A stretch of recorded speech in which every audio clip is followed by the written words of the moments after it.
سلام سلام أب كل خرنعات عالم زلهم يحواتنا أحاتنا أب زلهم سلام جزي أبير مساهم يكون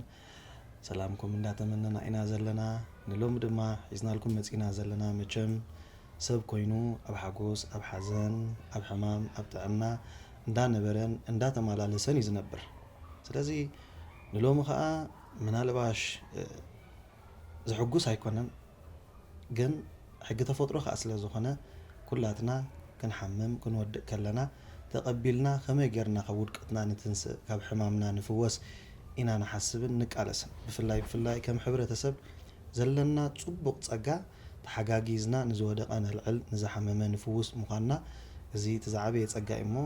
እግዚአብሔር ነዚህ መልእልና እንዳወልኩ ሎሚ መጽና ዘለና ድማ አዴና ንገሌና ድማ ሓፍትና ዝኾነት ብዙሕ መንእሰይ ብኢዳ ዘኸለሰቶ ዘዓንገለቶ ዘርወየቶ አደ ኣብ አዲስ አበባ ዘይፈልጣ ዘይለ ቤቲና መጽና ዘለና ምናልባሽ ካብ አፋ ክንሰምዖ ኢና እንታይ ኮይናላ ገንዛደ እዚኣ ዘይፈልጣ ያለን ምሕረት كل من أسي بفلاي سبورتاوي بفاتقة بنجرقة زي حلفة يلن مو لومي أقاد إمو أزولو دما بصفي حوخت قلت ألنا كساع مجرى شامسا ناتنا الرأي تخبها لتنحي إما حوي كله تنحي محرتي كم زخبلو تنحي ناي محرت فاتقة ناي محرت نجرقة كيبل عز حلف يلن كله بإثيوبيا عز حلف زبل من سيبهم لو أمريكا زلوا أوروبا زلوا أفريقيا زلنا ولا خواي جميركم مالتي نايس الدت هدينا يا محرت عد مبرات هاي بفلاي كأسيو ملليا سلزي تزلوا تجمع مرؤو وين تاي مسل وين تاي تعزلا مجمر يا خبا فخن صوم محرتي كابس جمرني عمت كوينلو عمت هذا عمت انتهي تحمام لو مقي كما يكيرت مجمرة تصاري وزين نيرو سوي مالتي كهوت إيرا طبيعة كده ريفاري مني مالتي نباولوس نباولوس كده أو كانسر إيرا لو مني كنا كنا دقامي أنا بقول كده مالتي بيجين حكم نيرا كنا كنا زي كون كوا عقمي نعرفه مسكونة سبل كده سبل مسكركو تكان زي كده فنن تمني سمسي دقامي باولوس كحكم جميل مالتي باولوس ما يو كيما كم زجمر نجيرو من مالتي إنج بريس أبلن حكمنا ندور كي حمد مول مالتي التحمام بلك انتاي لو مغي انتاي تحمام لو نجيرو جي كانسر كانسر كانسر او خبرات عزوتنا كم زي تسمعوا زلهم زحمام زي معرخ ندي كبيد حمام مخانو موخا مسكبيد سراح مسكبيد ورد ديب نعمت ملؤ تسكيمات وقت كيد كلام معرخ ندي كبيد مخانو اي تفاكمني بدحر زمو انتاي لو مخو محايته ناي مدهانيت قداي ناي كانزاخو قداي بهاني منقدي نايرون كله يا ما استاقشان منم داوني كاو ملابس نير بسمون ملابسي باولوس حجبنا كابسوني جنبكي قدين كيما كجمر لك تبايله مالتي عمد ملؤون نتنا حمام كمدهاني زي كونس نجيزي توصل عزاب توصل نيركي حجقنا ياو كابسوني قدن كيمو جمري لانه سلازي كم زخن سمعت صنحنا حفتنا عدينا محرت اب كم زخنتات ودي الله صباح نغو كاب زلاتو بعبيو تحت እግዚአብሔር تعنا خب እግዚአብሔር يو تحت يوخا سبات ابغنا زلنا كلاتنا مالتي امريكا زلو اوروبا زلو افريقيا زلو نمحرت زفلت زبله تعاون زلو بغنزب تعاون زي بلو خا بطولتن بشير بمغبارن ناب كل نخباصح اددق خوينا طعنا ارخيبا نختكيد እግዚአብሔር አብጎና ይኹን በዓቢው ብድሕሪኡ خا ሰብ አግዳስ ስለዝኾነ በዚ ኣብ ታሕትን ጎድፈልኩም ቁጥር ቴሌፎን በአሜሪካ ዘሎ ሰብ በአውሮፓ ዘሎ ሰብ ወይ በአፍሪካ ዘሎ ሰብ ሓደ ሰባት ጌርና ቴሌፎናት ኣብ ታሕት ክንገድፊና ስለዚ ከም ናይ ቀደምና በቃ ኣብጎኑ ውፅዕትያ ፀገማን ሽግራን ሓሊፋ ክትሓልፍ እናተጓዓዘት ኣብ ዘላትሉ ግዜ ሞ ከዓ ናይ ጥዕና ፀገም ከጋጥመካ ከሎ ከም ሰብ ማዕረኽ እንደ ተስፍሉጥ ነገር ስለዝኾነ ስለዚ ኣብጎኑ ምሕረት ሓፍትና ንኹን همزي حونا هبرت كله زت أنا حي مجمع من قارئ دلنيو ካንሰር እንድሕር ደኣደይ ተፈዊሱ እንድሕር ግቡእ ዝኾነ መድሃኒት ዘይረኺቡ እንዳሓደረ ክኸይድ ከሎ እቲ ሕማም እንዳበርትዐ እንዳቐንዘወካ መሊሱ እውን ናብ ዘይተደለየ ደረጃታት እንዳኸደ እዩ ዝድይብ ስለዚ ኢደ ኢድካ ኢልና ንሕክምና ፅባሕ ንጎ ዛደ እዚኣ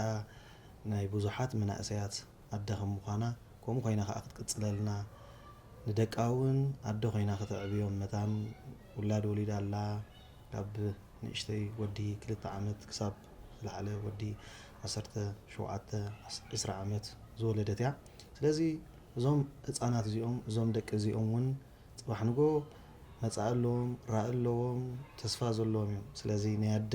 እንጋሎት ናይ ኣደ ሕብሓብን እንተዘይረኺቦም ከዓ መቸም ከምቲ ንፈልጦ ኩላህና ኣብ ዘይተደለየ ሽግር ክወድቁ ይኽእሉ እዮም ስለዚ ነዛ ኣደ እዚኣ ኢደ ኢድካ ኢልና ብውዑይ ከሎ እዚ ሕማም እዚ ንሕክምና ኣደ ደቃ ትኹን ብዙሓት መናእሰይ እውን ከም ትፈልጥዋ ኩላትና ንፈልጥ ኢና ብፍላይ ብናታ ገዛ ዝሓለፍኩም ድሕር ኣለኹም ኮንኩም ኮመንት እንዳፅሓፍኩም ርእይቶኹም ሃቡ ከመይ ዓይነት ኣደ ከም ዝነበረት ናብ ኩሉ ንክበፅሕ ድማ ሸር ንግበሮ ብፀሎት ዝሕግዙ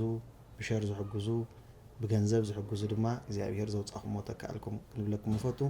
ኣብ ታሕቲ ዘሎ ኣድራሻ ናይ ኩሉ ዓለም ቁጥር ቴሌፎን ኣሎ ብዓብዩ ግን ናይ ንግዲ ባንክን ናይ ኣቢሲንያን ኣቕሚጥና ስለ ዘለና ብኡ ዘለኩም ገፀ በረከት ክትልእኹልና ትኽእሉ ኢኹም ማለት እዩ ኣብዛ ዓዲ ክፈወስ ይኽእል ኢሎም ክለዉ ኬሞ መጀመርያ በኬሞ ኢና ንሪኢ ኢሎም እኛው ካብኡ ከቅፅል እዩ ድማ ዝሕክምና ኬሞ ርኢናስ ብድሕሪኡ ከዓ ክንቅፅል ኢና ንሓደ ኬሞ ክንደይ እዩ ገና ፅባሕ ትፃሓፈለይ ኬሞ ከቢድ ምዃኑ ኣነ እውን ክንደይ ምዃኑ ይፈልጥኒ ማዕረ ክንደይ ግን ንሓንቲ መድሃኒት ከቢድ ምዃኑ ፈልጥ እየ ካንሰር ዝሓመሙሲ ብሙሉእ ገንዘቦም ኣብቲ ኬሞ ዝበሃል ከም ዝፈስስ ኢልቢ ዘይብሉ ዶላራት ዋላ ምፂኻ ከምዘይኣክል ሰሚዕ ኣለኹ ስለዚ ክቡራት ተዓዘብትና መቸም ከምቲ ኩሉ ግዜ ንብሎ 50 ለሚን ንሓደ ሰብ ሽኾም እዩ ንሓደ ሰብ ግን ጨኑ እዩ እሞ ስለዚ በዚ መሰረት ድማ ነዛ ኣደ እዚኣ ከነሕክማ ካብታ ዘላትና እንድሕር ደኣ ዘላትና ኣዋፂና ቀልጢፍና ኣብዚ ዓዲ ከላ እዚ ሕማም እዚ ከነጥፍኦ ንኽእል ኢና ካብ ኣካላታ እሞ ሓደራ እንዳበልና ኢና ሕጂ እውን ዘለና ማለት እዩ መቸም ዞሊ ደይፈልጦ የለን ዞሊ ኣብ ስፖርቲ ተፃዋታይ ኩዕሾ እዩ ምስ ምሕረት እውን ኣዴና ሓፍትና ካብ ጎና ከይተፈለየ ኣብ ነፍሲ ወከፍ ጉዕዞ ሂወታ ብፍላይ ምስ ሓመመት ዳህያ እንዳገበረ ክትጭነቅ ከላ ኣጆኹ እናበለ ተስፋ እንዳሃበ ኣብ ጥቓ ገዛ ሒዙ ድሕግዛ ዘሎ ኣብ ጎና ኮይኑ ሞራል ዝህባ ዘሎ እዩ እሞ ስለዚ ንእሽተይ ምስኡ ከዓ ፃኒሒት ክንገብር ኢና ዘሎ ሓወይ ማሕሪተ ክጅምራ ከሎ እንታይ ተሰሚዐካ ኣበይ ነርካ أنا ما حاولت أجمع كله بزات قاندين يلا مالك ما جمرتها ولا سوون كستيكوينا نيرا بتعمي سنبيدا مورال سينا أنا خندش أخذ توكي رخيبة ما حاول جي زم حركة فتاري كم زبالت كقات سبل فتينا كيدا بزي أبو عرادين بالبال متى جاء أبتحت أملخ حكمنا كيمو جمري من لا تمال نجيراتني شخم أصلاً رهب نجارنا إما حوي زي أبزي أبتي حلا مالك المسؤول نخدمه نجي بزي أدي حالة فقالنا يلا نازل كل السوق زي أسي جزاوت الناس كل صبر يبوي تمام لك عدي أمهرت أنا تقلت أخليه إما حوي كبد كمان العادي حديثاتنا إن شاء الله ودي دنانا نسري يا إما بحكي أنا كو زجر من نجار مثايو محرت حميمة مش سمعنا سي كلنا سنبيدنا إنا تأزيو دقارة من نجرنا عاي قاب دقا خيترفو قاب أمريكا قاب كندا بزمن قدس زحلفو بمحرت زحلفو سي أزيوم كساب زحج ساعات زي أتشاقي لهم كدول لنا تسأنيهم بجاهم ردوا بجاهم حقزوا بزن إحنا زد نجارات نقبر لنا كبار لنا مخنياتو زاد زي نعنا كالق نجاري قليلهم سي نسكرهم كهبو تسأنيهم يممو ስለዚህ ኩላትና መናእሰያት ድማ ኢደ ኢድካ ኢልና ነዛ ሓፍትና ነዛ ኣዴና ካብ ዘላቶ ሕማም ነገላግላ ኣደደቃ ንግበራ ማለት እዩ ብዙሕ ነገር እውን ሰሚዕ ኣለኹ ናልባሽ ንሳ ደስ ኣይብላ ንኸውን እምበር ብዙሓት ኣብ ገዛኣ ግዳም ሓደር ዝነበሩ ዝዕቀቡ ጠምዮም ዝነበሩ ከምዚ ዕንገለቶም ወላዲ ጠዋሪ ሓብሓቢ ዘይብሎምን ንሳ ኣደ ኮይና ፅላል ከም ዝኾነቶም ሰሚዕ ኣለኹ ናልባሽ ብዛዕባ ዝፈልጦ እንድሕር ኣለካ ንእሽተይ ማሕወይ እወ ርኢና ኢና ብዓይንናን ብኩሉ ነገር ድረኣና ርኢና ኢና ማለት ኣብ ኣፋ ኮይኑ እምበር ርኢና ኢና ማለት ወላ ኩዕሶ ተፃወቲ መፂና ከምሃም ኢልና ንበልዕ ምሽ ኣይፀገብናን ኢልናስ ከይዳ ካብቲ ዝኣዘዝናዮ ንላዕሊ ትውስኸልና እያ ማሕወይ ይፀገብናን ኢልናስ ከይዳ ትውስኸልና ሕጂ ዘስዋየ ከዓ ካብ ኣደ ንላዕሊ እያ ኢለካ ኣብ ነብሲ ወከፍ ቤት ቁርሲ ኣትያስ ኣይፀገብናን ኢልካስ ካልኣይ ጠለብ ኢኻ ተእዝዝ ንፈልጥ ንሕና እሳ ግን በቃ ምስቲ ቀዳማይ ጠለብ ዝኣዘዝናዮ ምስኡ እዩ ዝሕሰብ ትትበና ነገር ማለት እዩ ማሕወይ እዚ ዝበልካዮ ናይ ዞም ግዳም ሓደር ዝነበሩ ገለ መለ ከዓ ኣነ ብዓይንና ርኢና ኢና ቁርሲ ምሳሕ ድራርሲ ተቕርበሎም ዝነበሩ ሰባት ኣለዉ ኤማ ብዘይ ወላ ሓንቲ ነገር ማለት እዩ ሕጂ ቀንድኻ ከመስግኖም ደለኻ ራሻ ድቤነ መዓልታውያን ንድውላ እየ ማሕወይ በዓል ጊንቲ ሰሎሞን ጊንቲ ኤርምያስ ዓዲ ወግሪ በዚኣ ስለ ዝሓለፉ ማለት ታይወ ስለ ዝፈልጡ ዋላ ዋላ ራህዋ ትምስክር ኣላ ድፍረተይ ከምዚ ክበሃል ፀንሐ ኣይወስኽናልክን ተዝያጉዲልናልክ ኸማን ኣነ ብነብሰይ ከም ክብረት ክዝክር ንድሕር ኮይኑ ናይ ሎሚ 9 ዓመት ምልስ ኢለሲ ካብ ናይ ኣደ ዘይፍለ ለውሃት ንመንእሰይ ተስፋ ኩሉ ነገር ትዕንግሊ ጓንስተይቲ ናይ ኣኺ ኣብዚ ደረጃ እዚ ወዲቕኪ ፀገም የብሉን ኩሉ ናይ እግዚኣብሔር እዩ እግዚኣብሔር ምሕረቱ ይላእኸልካ ኣደደቅኺ ይግበርኪ ግን ከምዚ ዘሊሓውና ክብሎ ፀንሐ ኩላትና ብምሕረት ዘይሓለፈ የለን ኩላትና ዓዲ ሰብ በፂሕና ዘለና ምሕረት ክትዝከር ከላስ እንታይ ዝዝከረካስ ኣብ ናይ ማንም ሰብ ርእሲ ዘሎ እዩ ስለዚ በዚ ምክንያት እዚ ከዓ እዞም ገልፆም ፀንሐ ሰባት ሓፈሻ ወድቤን ራሻ ኤርምያስ ኩሎም ትገልፆም ፀኒሕካ ኢኻ ክብረት ሃብኩም ኣሕዋትና ሓጂ ከማን ተዳዊልና ፀኒሕና ምስ ወድቤነ ስለዚ